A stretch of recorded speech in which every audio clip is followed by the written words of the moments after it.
ఆత్మ విలువ. ఆ విలువ కన్నందుకు దేవునికి తెలుసు. అందుకే ఆయన దీర్ఘశాంతం, అందుకే ఆయన క్షమ, అందుకే ఆయన ఆలోచన, అందుకే ఆయన సహనం. కాపాడడం ముఖ్యం రా. ముందు కాపాడేటప్పుడు నువ్వు ఎవడవాడనేటప్పుడు, వరదలు వచ్చేసాయండి. వరదలు వచ్చినప్పుడు విజయవాడలోనే అందరికి సహాయ కార్యక్రమాలు చేసినప్పుడు నువ్వు సహాయం ఇచ్చాడు, అరే నువ్వు హిందుడో క్రైస్తవుడో తురకడో ఎవడో చెప్పు, ఇప్పుడు ఇస్తాను అని అన్నారా? అదేంటది? ఒకడు నీటిలో కొట్టుకెళ్ళిపోతున్నాడు, వాడికి చేయించినప్పుడు ఒరే నువ్వు క్రైస్తవుడువా అని అడుగుతారా? చెప్పండి. ఒరే నువ్వు మా కులపడువా కాదా అని అడుగుతారా?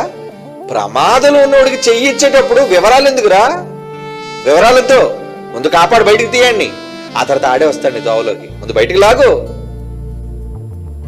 ఈ కనీస జ్ఞానం కూడా లోపించేసిందండి చాలా మందికి. ఏమని? మనం ఎవరి దగ్గరికి వెళ్ళకూడదు,